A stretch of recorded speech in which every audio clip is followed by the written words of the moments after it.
السلام علیکم ورحمۃ اللہ وبرکاتہ۔ نحمد و نصلی علی رسولہ الکریم، اما بعد فاعوذ باللہ من الشیطان الرجیم، بسم اللہ الرحمن الرحیم۔ رب اشرح لی صدری ویسر لی امری واحلل عقدۃ من لسانی یفقہوا قولی، رب زدنی علما، اللہم فقہنا فی الدین۔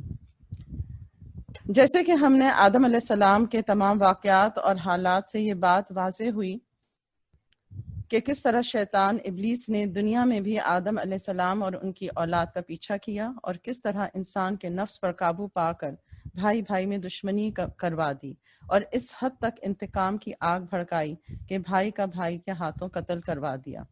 ایک نبی کی اولاد ہونے کے باوجود شیطان اس پر حاوی ہو گیا۔ ہمارے لیے ان واقعات میں سیکھنے کو بہت کچھ ہے۔ سب سے پہلے تو ہمیں اس چیز کو ماننا پڑے گا کہ اب ہمارا جینا مرنا اپنے دشمن شیطان کے ساتھ ہے، اور یہی ہمارا سب سے بڑا امتحان ہے کہ کس طرح سے اس دنیا میں ہم اپنے آپ کو، اپنی اولاد، اپنے گھر والے اور معاشرے میں لوگوں کو اپنے دشمن سے محفوظ کر سکتے ہیں۔ وہ کیا تدابیر ہیں، طریقے ہیں جس سے ہم شیطان کو اپنے سے دور کر سکتے ہیں۔ اس لیے سب سے پہلے اپنے دشمن کو جاننا اور پہچاننا ضروری ہے کہ دراصل جنات کی کیا حقیقت ہے، ان کی کیا قوتیں اور کیا کمزوریاں ہیں، کیونکہ ان چیزوں کو جانے بغیر ہم دشمن کا صحیح مقابلہ نہیں کر سکیں گے۔ شیطان جس کا تعلق جنوں سے ہے اس کا نام عزازیل ہے، اور اس کا لقب ابلیس ہے۔ ابلیس سے مراد ہے انتہائی مایوس۔ ابلیس تمام جنات کا باپ ہے۔ جنات کو اللہ تعالیٰ نے آگ کی لو سے پیدا کیا، اسموک لیس فائر، مارجم من نار۔ چونکہ یہ آگ سے پیدا کیے گئے ہیں اور ان کے مادی جسم نہیں ہیں، اس لیے ہم انہیں نہیں دیکھ سکتے، جبکہ وہ ہمیں دیکھتے ہیں، اگرچہ کہ جانور ان کو دیکھ سکتے ہیں۔ اللہ تعالیٰ نے اسی لیے انسانوں کے لیے لباس اتارا۔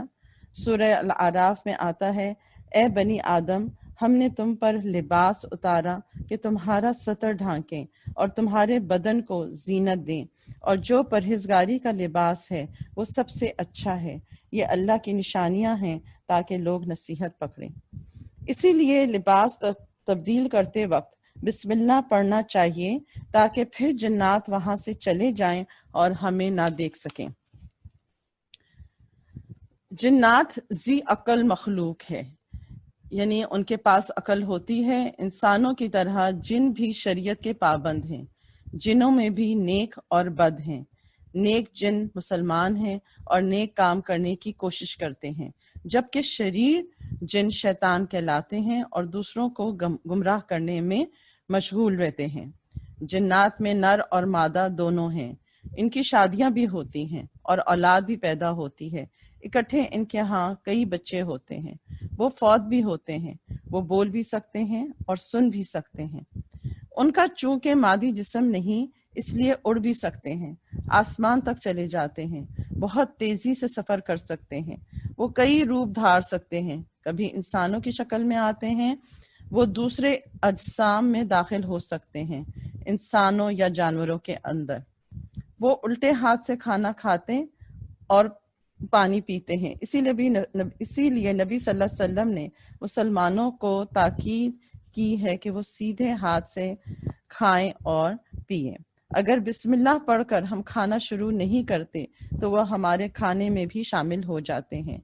گھر میں داخل ہوتے ہوئے اگر ہم سلام نہ کریں یا اللہ کا نام نہ لیں تو وہ ہمارے ساتھ ہمارے گھروں میں بھی داخل ہو جاتے ہیں۔ ان کی تخلیق کا مقصد بھی وَمَا خَلَقْتُ الْجِنَّ وَالْإِنسَ إِلَّا لِيَعْبُدُونَ، میں نے جنات اور انسانوں کو محض اسی لیے پیدا کیا ہے کہ وہ میری عبادت کریں۔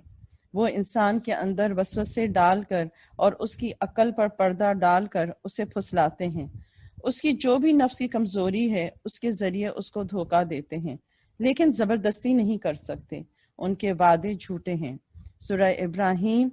اور جب ہر بات کا فیصلہ ہو جائے گا تو شیطان اپنے ماننے والوں سے کہے گا حقیقت یہ ہے کہ اللہ نے تم سے سچا وعدہ کیا تھا اور میں نے تم سے جو وعدہ کیا تھا اس کی خلاف ورزی کی، ان میں سے کوئی بھی پورا نہ کیا۔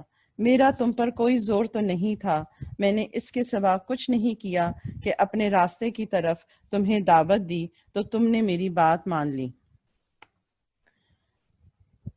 لہٰذا اب مجھے ملامت نہ کرو بلکہ اپنے آپ ہی کو ملامت کرو۔ نہ تمہاری فریاد پر میں تمہاری مدد کر سکتا ہوں اور نہ میری فریاد پر تم میری مدد کر سکتے ہو۔ اس سے پہلے جو تم نے مجھے خدائی میں شریک بنا رکھا تھا میں اس سے بری الذمہ ہوں۔ جن لوگوں نے یہ ظلم کیا تھا ان کے حصے میں تو اب دردناک عذاب ہے۔ سورہ نساء میں اللہ تعالیٰ فرماتے ہیں بس شیطان کے ساتھیوں سے لڑو اور یقین جانو کہ شیطان کی چالیں حقیقت میں نہایت کمزور ہیں۔ ان کید الشیطان کان ضعیفا۔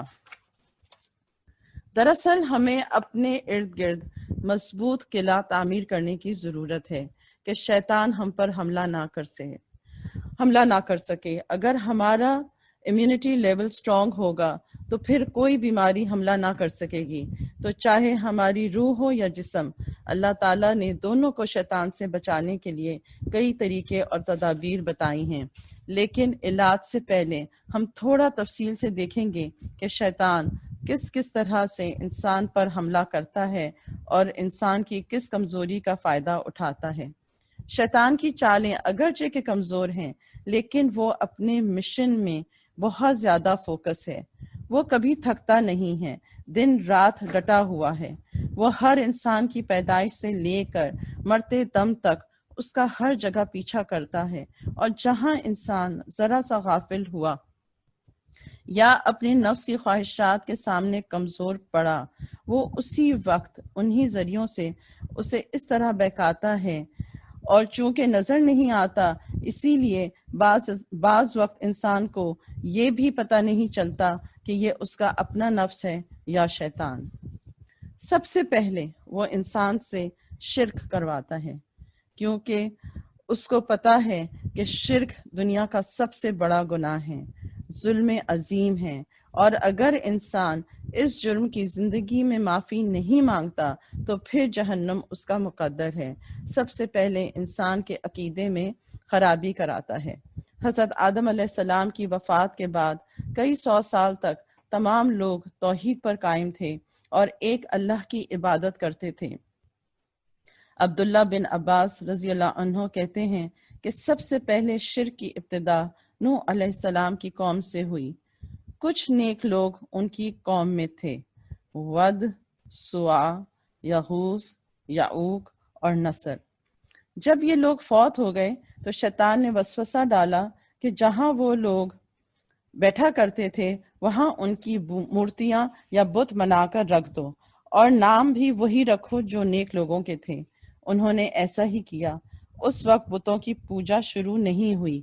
جب آنے والی نئی نسل آئی اور ان میں علم کی کمی تھی اور ان کو کہا کہ تمہارے باپ دادا تو ان کو سجدہ کرتے تھے، تو انہوں نے سجدہ شروع کر دیا اپنے بزرگوں کی تقلید میں، اور نوح علیہ السلام کی قوم کے بعد یہی بت بعد میں عرب میں پوجے گئے۔ یہاں یہ بات قابل ذکر ہے کہ شیطان ایک دم سے آ کر نہیں کہتا کہ اللہ تعالیٰ کے ساتھ شرک کرو، بلکہ وہ نسلوں تک انتظار کرتا ہے۔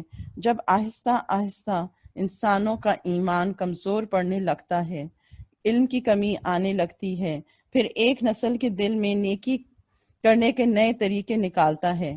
نیک لوگوں کا رتبہ بڑھانے کے لیے تصویریں یا مجسمے بناتا ہے تاکہ ان مجسموں کو دیکھ کر انہیں نیک لوگوں کی یاد آتی رہے اور ان کے ذریعے اللہ تعالیٰ کا قرب حاصل کریں۔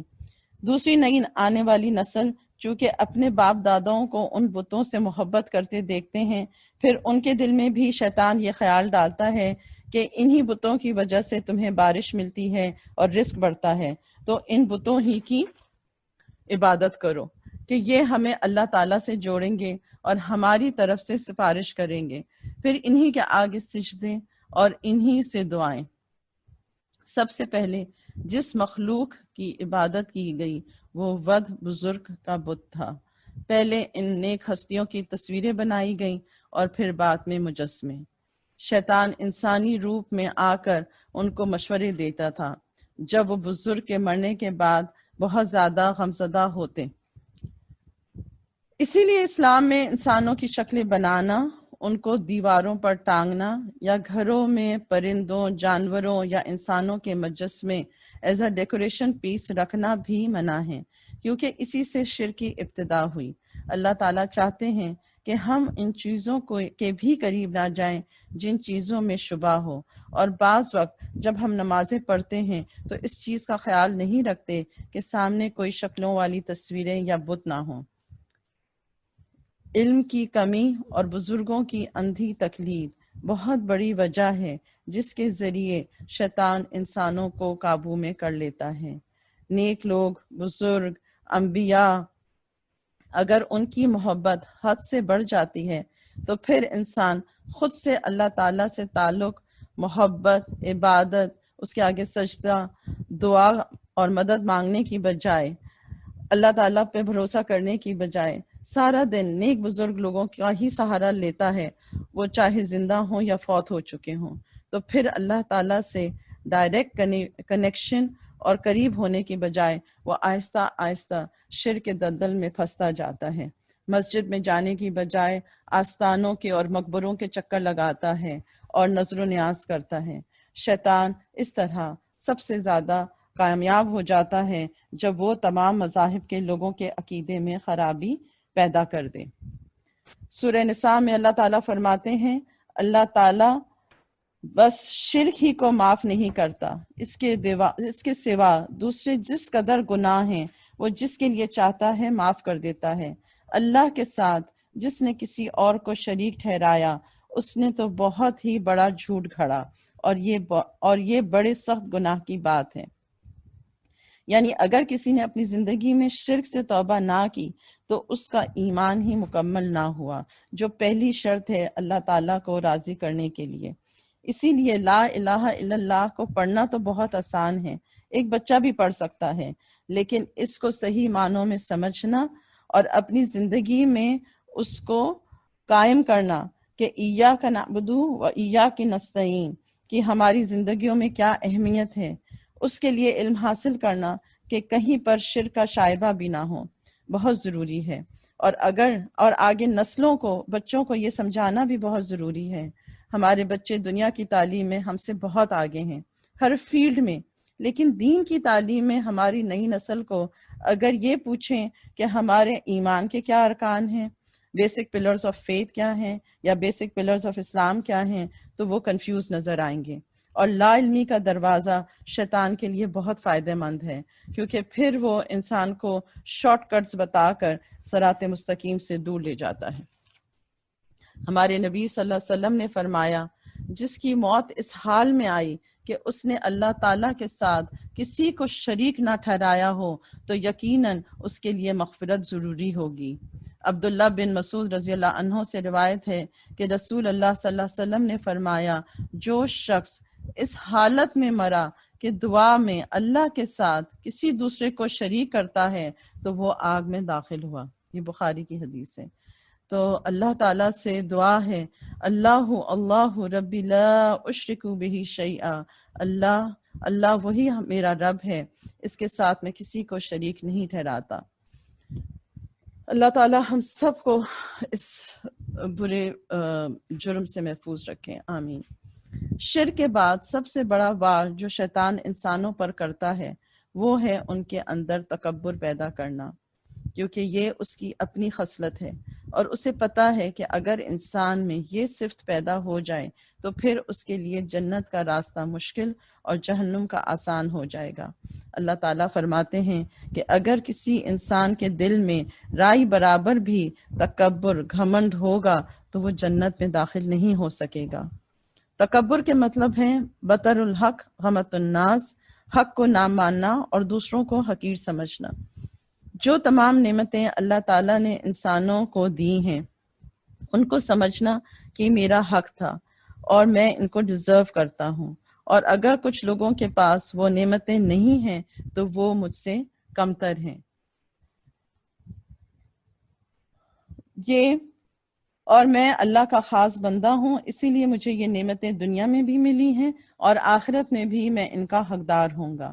یہ اتنا بڑا دھوکہ ہے جس میں شیطان خود بھی آیا اور ہم سب کے دماغوں میں بھی یہی فطور ڈالتا ہے کہ دولت، عزت، شہرت، مرتبہ، مقام، اقتدار، خوبصورتی، علم، اچھا خاندان، اچھا نسب اور نام، یہ سب نعمتیں تمہاری اپنی محنت یا کسی خاص پرائورٹی کی وجہ سے تمہیں ملی ہیں۔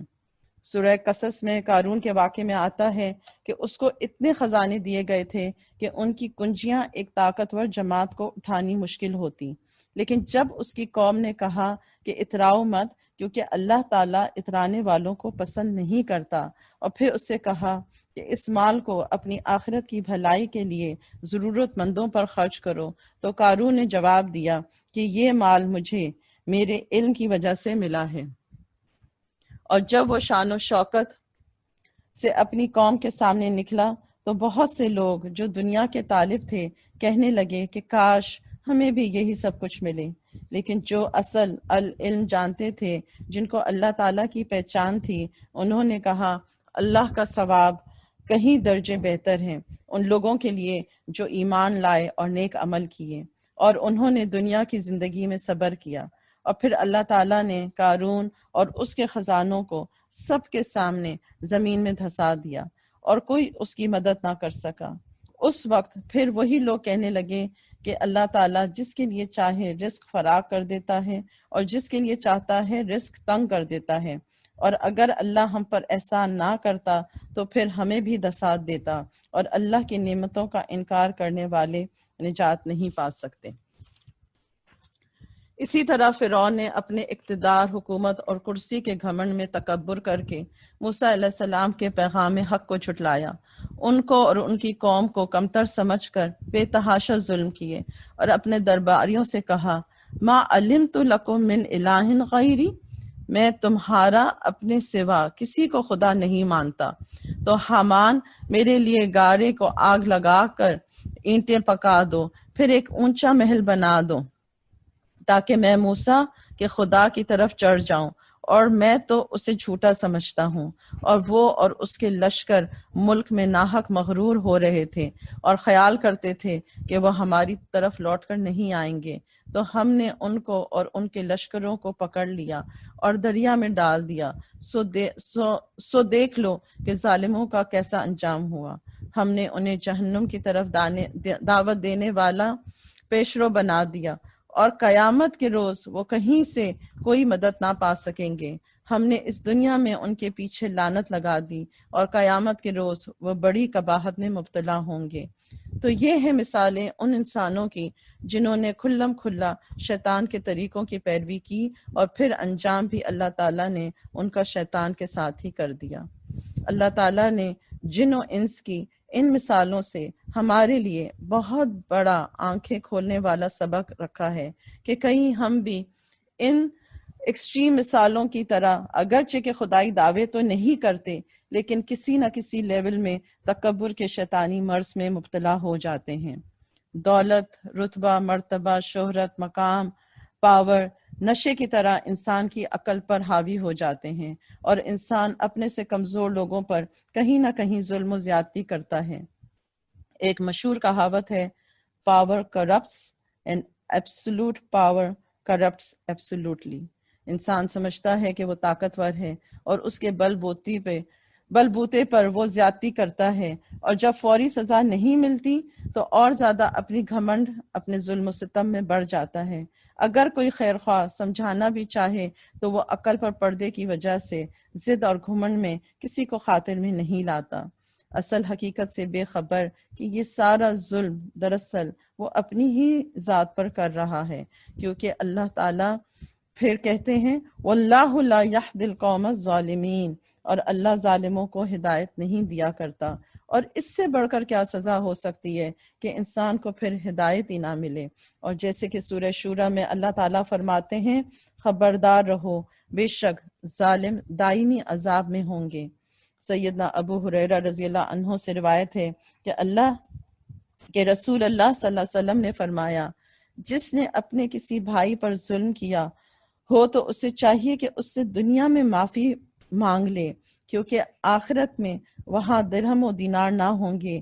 پہلے اس کے بھائی کے لیے اس کی نیکیوں میں سے حق دلایا جائے گا، اور اگر اس کے پاس نیکیاں نہ ہوں گی تو اس کے مظلوم بھائی کی برائیاں اس پر ڈال دی جائیں گی۔ اللہ تعالیٰ نے سیدنا ابو ذر رضی اللہ تعالیٰ عنہ سے روایت ہے کہ رسول اللہ صلی اللہ علیہ وسلم نے اپنے رب عز و جل سے نقل کیا کہ اللہ تعالیٰ نے اپنی ذات پر ظلم کو حرام کیا ہے اور اپنے بندوں پر بھی، تو تم ایک دوسرے پر ظلم نہ کرو۔ اللہ تعالیٰ بندوں پر ظلم نہیں کرتے، لیکن پھر ظلم کا بدلہ یا سزا دیتے ہیں۔ اللہ تعالیٰ کی رحمت ان کے غضب پر حاوی ہے، لیکن انسان جب بار بار گناہ پر گناہ کرتا ہے اور شیطان کو پیروکار بن جاتا ہے اور اپنے کیے پر شرمندہ ہو کر معافی نہیں مانگتا اور ضد اور ڈھٹائی سے گناہوں پر جم جاتا ہے، پھر وہ اللہ تعالیٰ کے غضب کو دعوت دیتا ہے، اور یہی وجہ ہے کہ پھر اللہ تعالیٰ نے بہت سی قوموں کو اس دنیا میں ہی سزا دی تاکہ باقی آنے والی نسلیں ان سے عبرت لے کر گناہ پر جمنے کی بجائے اللہ تعالیٰ سے دنیا ہی میں معافی مانگ لیں۔ اسی لیے نبی صلی اللہ علیہ وسلم نے فرمایا، رحمان رحم کرنے والوں پر رحم کرتا ہے، زمین والوں پر رحم کرو، آسمان والا تم پر رحم کرے گا۔ سورہ تحریم میں اللہ تعالیٰ ارشاد فرماتے ہیں، اے لوگو جو ایمان لائے ہو، اللہ کے حضور سچی اور خالص توبہ کرو، امید ہے کہ تمہارا رب تمہارے گناہ معاف فرما دے گا اور تمہیں ایسی جنتوں میں داخل فرمائے گا جن کے نیچے نہریں بہتی ہوں۔ اللہ تعالیٰ نے انسان کو اس کی کمزوریوں کے ساتھ پیدا کیا ہے۔ جیسے ہم نے آدم علیہ السلام کی کہانی میں دیکھا کہ انسان کے اندر جلد بازی ہے، وہ جلدی ملنے والی دنیا کی خواہشات کی تکمیل کے لیے بھاگتا ہے۔ پھر انسان میں انکار کی عادت کے ساتھ ساتھ بھولنے کی اور غلطی کرنے کی عادتیں موجود ہیں، کیونکہ آدم علیہ السلام سے بھی یہ سرزد ہوئیں۔ اللہ تعالیٰ نے انسان کو عقل اور علم دیا، لیکن اس کے باوجود اس کی ذات عیب سے پاک نہیں۔ انسان خطا کار پیدا ہوا ہے، اس سے غلطیاں ہوں گی۔ صرف اللہ تعالیٰ کی ذات ہے جو ہر عیب سے پاک ہے، اور اللہ تعالیٰ انسان کی کمی کوتاہیوں سے واقف ہے۔ اسی لیے اللہ تعالیٰ نے توبہ اور استغفار کا دروازہ ہمیشہ کے لیے کھلا چھوڑا ہے۔ جیسے کوئی خطا ہو، ضمیر فطرت کے اندر گھنٹی بجتی ہے، اللہ تعالیٰ کے سامنے غلطی کا اقرار کر لو اور معافی مانگ کر اللہ تعالیٰ کو راضی کر لو۔ اللہ ہی سے رجوع کر کے جائے پناہ ہے، اور یہ اتنا سیدھا صاف آسان راستہ ہے جو ہر شخص کے لیے، چاہے کہ وہ کتنا ہی بڑا گناہ گار ہو، ہمیشہ کھلا رہتا ہے۔ یہی وجہ ہے کہ 99 لوگوں کا قتل کرنے کے بعد جب ایک شخص اپنے گناہ پر دل سے شرمندہ ہوا اور ایک عبادت گزار شخص سے پوچھا کہ کیا اللہ مجھے معاف کر دے گا، اس شخص نے کہا نہیں، تو اس کو بھی قتل کر دیا۔ اب پھر بھی وہ اللہ سے معافی مانگنا چاہتا تھا، اس لیے ایک علم والے شخص سے پوچھا۔ اس نے کہا اللہ تعالیٰ تمہیں معاف کر دے گا، لیکن تم اپنا ماحول اور پرانے لوگوں کو چھوڑ کر نئے شہر چلے جاؤ۔ راستے میں موت کے فرشتے آ گئے۔ اب نیک لوگوں کی روح لینے والے اور برے لوگوں کی روح لینے والے دونوں طرح کے فرشتے تھے، اور اس بات پر بحث تھی کہ کون سے فرشتے روح قبض کریں۔ اللہ تعالیٰ نے کہا کہ زمین ناپو کہ وہ کس شہر سے زیادہ قریب تھا، پرانے یا نئے، اور پھر اللہ تعالیٰ نے زمین کو ایسا سکیر دیا کہ وہ شخص نئے شہر سے زیادہ قریب ہو گیا، اور پھر رحمت والے فرشتوں نے اس کی روح قبض کی۔ تو اللہ تعالیٰ انسان کے جذبے کی سچائی کی قدر کرتا ہے۔ اگر دل سے اپنے کیے پر شرمندہ ہے تو پھر اللہ تعالیٰ گناہوں کے دلدل سے نکالنے کے لیے اس کو ضرور راستہ دکھا دیتے ہیں، جیسے اللہ تعالیٰ نے آدم علیہ السلام کو دعا سکھائی۔ تو اصل جو ہے وہ کہ ہمارے جذبے کے اندر کتنی صداقت ہے۔ شیطان کا ایک اور بڑا وار یہ ہوتا ہے کہ وہ گناہ گار شخص کو اللہ تعالیٰ کی رحمت سے مایوس کر دیتا ہے اور کہتا ہے کہ یا تو تمہارے گناہ بہت زیادہ ہیں، یا تم بار بار گناہ دہراتے ہو تو اللہ تعالیٰ تمہیں معاف نہیں کرے گا۔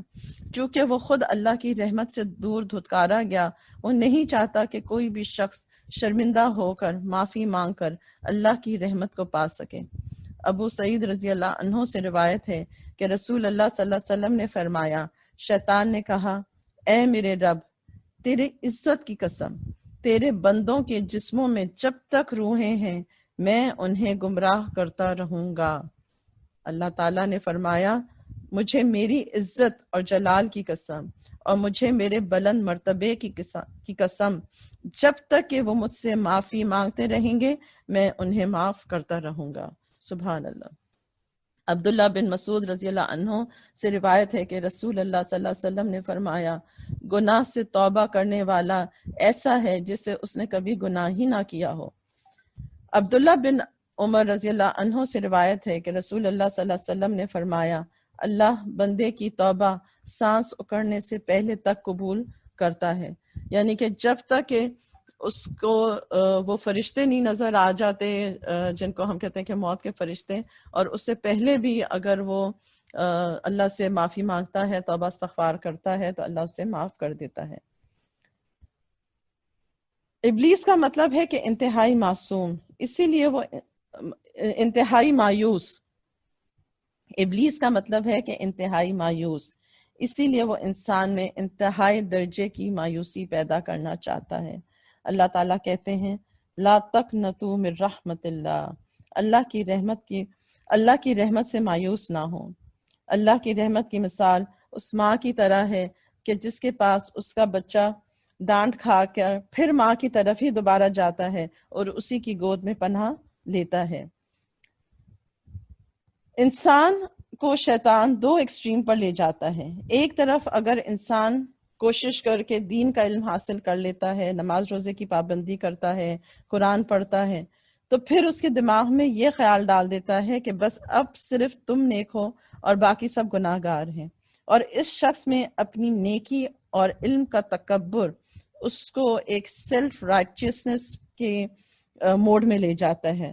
وہ سمجھتا ہے کہ میں سنلیس ہوں اور اب میں بالکل پرفیکٹ ہو گیا ہوں، اور یہی سب سے بڑا ایک سیلف ڈسیپشن کا وار ہے جو شیطان اس کو دیتا ہے، کہ جب انسان یہ سمجھے کہ میں پرفیکٹ ہو گیا ہوں اور میں ہر کام پرفیکٹ کر رہا ہوں اور میں ضرور بخشا جاؤں گا، تو یہ فرسٹ فارم آف تکبر ہے، کیونکہ علم آ جانے کے بعد انسان پھر کسی کی دوسرے کی سنتا بھی نہیں ہے، اور وہ یہ سمجھتا ہے کہ جو اب مجھے سمجھ آ گیا ہے اور جو میرے اندر اب خوبیاں پیدا ہو گئی ہیں تو میں اب ضرور بخشا جاؤں گا۔ تو یہ بھی ایک تکبر کی فارم ہے۔ دوسری طرف وہ گناہگار کو مایوس کر کر اس طرف لے جاتا ہے کہ تم کس منہ سے اللہ سے معافی مانگو گے، حالانکہ اللہ تعالیٰ گناہگار شخص کی توبہ سے زیادہ خوش ہو جاتا ہے کہ میرا بندہ مجھ سے رجوع کر رہا ہے اور میرے سامنے عاجز ہے۔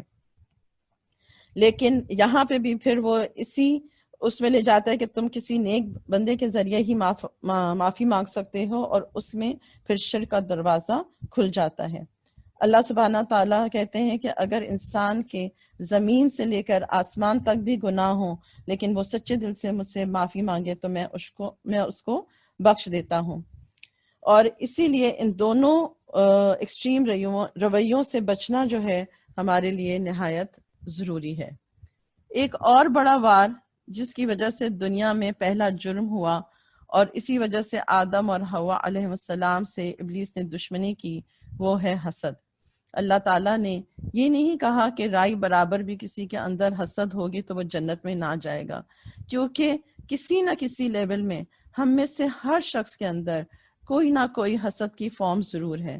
ہم اس کو رشک بھی کہہ سکتے ہیں، کیونکہ رشک کرنا جائز ہے کہ اگر ہمیں کسی کی کوئی چیز پسند آئی ہے تو ہم اللہ تعالیٰ سے یہ دعا کر سکتے ہیں کہ اللہ تعالیٰ مجھے بھی یہ نعمتیں عطا فرمائے، اور یہ جائز ہے۔ لیکن حسد میں انسان کے اندر یہ آرزو ہوتی ہے کہ دوسرے شخص سے وہ نعمتیں چھن جائیں اور صرف مجھے وہ نعمتیں ملیں، اور اسی لیے جس شخص میں حسد آ جاتی ہے وہ اس کی نیکیوں کو ایسا کھا جاتی ہے جیسے آگ لکڑی کو، اور اس کے سارے نیک اعمال برباد ہو جاتے ہیں۔ حسد صرف اپنے آپ کو ہی مطلب حسد جو ہے وہ صرف انسان اپنے آپ کو ہی نقصان دیتی ہے اور کسی اور کو نہیں، کیونکہ وہ اندر ہی اندر انسان کو کھا جاتی ہے، اور یہ ایسی لعنت ہے کہ انسان اس کی وجہ سے پھر کمپیریزن اور کمپٹیشن میں لگا رہتا ہے. اگر اس کو فرسٹ لیول پر ہی ختم کر دیں تو شیطان پھر انسان کے اوپر حاوی نہیں ہوتا.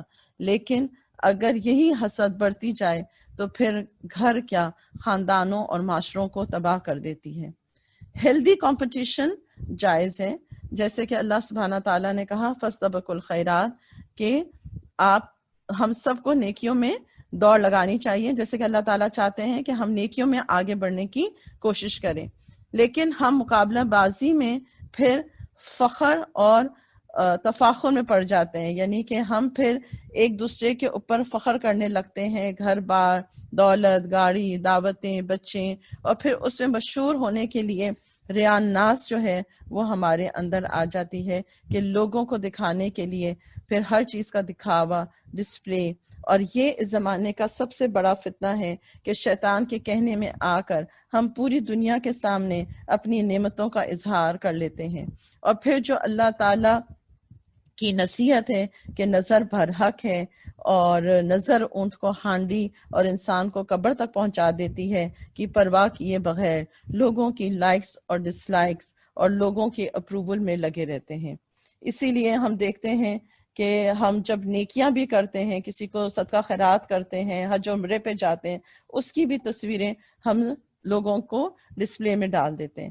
عبادت کا بھی اور اپنے نیک ہونے کا بھی پرچار سوشل میڈیا پر کرنا لازم سمجھتے ہیں، حالانکہ ریاء ناس کو اللہ تعالیٰ نے شرک خفی کہا ہے، کیونکہ پھر انسان اللہ کی رضا کی بجائے، اس کی خوشنودی کے بجائے لوگوں سے تھمز اپ لینے کے لیے جیتا ہے، اور اس میں خوش ہوتا ہے کہ میرے کتنے فالوورز ہیں اور میں کتنا مشہور ہوں. الہاکم التکاثر حتی زرتم المقابر، اور یہ کثرت کی خواہش نے اسے غافل کر دیا یہاں تک کہ وہ پھر قبروں تک پہنچ گیا. اور یہ نیت کی خرابی سے سارے اعمال ضائع ہونے کا خدشہ ہو جاتا ہے. انما الاعمال بالنیات، اعمال کا دار و مدار نیتوں پر ہے. ہم کس کو خوش کرنے کے لیے جی رہے ہیں، سب کو سوچنے کی ضرورت ہے. کیا ہماری فکر کا محور ہے کہ ہم اپنے رب کو راضی کر لیں یا لوگوں کی رضا چاہتے ہیں؟ دنیا کا لالچ انسان سے بہت گناہ کرواتا ہے، جس میں جھوٹ، دھوکہ، منافقت، خیانت سر فہرست ہیں. اور ہم ان ساری چیزوں کو اسٹریٹ سمارٹ ہونے کا نام دے دیتے ہیں. شیطان نیک، شریف، مخلص، محنتی، سچے انسان کو بیوقوف کہلاتا ہے. کوئی محنتی ہو اسکول کالج میں تو ہم اس کو نرڈ کہتے ہیں. ہم کہتے ہیں یہ زمانہ نیکی کا نہیں ہے یا شرافت کا نہیں ہے. یہ عام جملے ہیں جو ہم جیسے لوگ کہہ رہے ہوتے ہیں. جو تیز، ہوشیار، چالاک ہوتے ہیں ان کو بڑی شاباشی دیتے ہیں کہ یہ کاروباری دنیا میں کامیاب رہے گا. اور یہی شیطان کی چال ہے کہ غلط کو صحیح اور صحیح کو غلط دکھائے. بچوں کو حق اور باطل کا فرق بتانے کی بجائے ہم کہتے ہیں کہ دنیا میں جینے کا گر سکھا رہے ہیں. پیسے کی ہوس میں حلال حرام کا فرق ختم کر کے ناجائز طریقوں سے کمانا، جس میں سود، رشوت، جوا، ناجائز منافع کھانا معاشرے کا حصہ بن گیا ہے. پھر ناجائز مال کو ہم ناجائز چیزوں پر بے دریغ اڑاتے ہیں. ان المبذرین کانوا اخوان الشیاطین، بے شک فضول خرچ لوگ شیطان کے بھائی ہیں. اسراف ہوتا ہے جائز چیزوں پر حد سے زیادہ خرچ کرنا، لیکن جب حرام چیزوں پر پیسہ لٹایا جاتا ہے تو وہ ہے پیسے کو اڑانا. اور یہ شیطان کی بہت بڑی چال ہے کہ وہ نیکی کے کاموں میں دلوں میں بخل ڈالے، اللہ کے راستے میں تو کچھ خرچ نہ کریں، اور شیطان کو خوش کرنے کے لیے پانی کی طرح پیسہ بہائیں فضول رسم و نواج کا نام دے کر. اور یہ سب چیزیں ہمارے معاشرے میں رائج ہیں. الشیطان یعدکم الفقر ویأمرکم بالفحشاء، فحشاء کہتے ہیں کھلی برائی کو. شیطان تمہیں فقیری سے دھمکاتا ہے اور بے حیائی کا حکم دیتا ہے. ایک طرف تو وہ ہمیں کہتا ہے کہ اگر تم نے نیک کاموں پر خرچ کیا تو تم فقیر ہو جاؤ گے، تم مفلس ہو جاؤ گے، اور دوسری طرف وہ ہمیں بے حیائی کا حکم دیتا ہے اور ان پہ خرچ کرنے کے لیے ہمارے دلوں کے اندر محبت ڈال دیتا ہے. دنیا میں جتنے بھی بے حیائی کے کام ہو رہے ہیں، چاہے لباس میں، الفاظ میں، اعمال میں، وہ سب شیطان کی طرف سے ہیں، کیونکہ پھر یہ کھلی برائی اور بڑے کبیرہ گناہوں کا راستہ کھولتے ہیں۔ ایک نیک شخص کا واقعہ آتا ہے کہ وہ کسی عورت کے چکر میں پھنس گیا۔ اس عورت نے کہا کہ میں تم سے اس وقت شادی کروں گی جب تم میرے شوہر کو قتل کر دو۔ اس نے کہا یہ تو میں نہیں کروں گا۔ اس نے کہا کہ اچھا تم مجھ سے زنا کر لو۔ اس نے کہا میں یہ بھی نہیں کروں گا۔ اس نے کہا اچھا چلو تم صرف شراب پی لو۔ اس نے کہا ہاں یہ چھوٹا گناہ ہے، لیکن جب شراب اس نے پی تو پھر عقل پر ایسا پردہ آیا کہ اس نے زنا بھی کر لیا اور قتل بھی کر لیا۔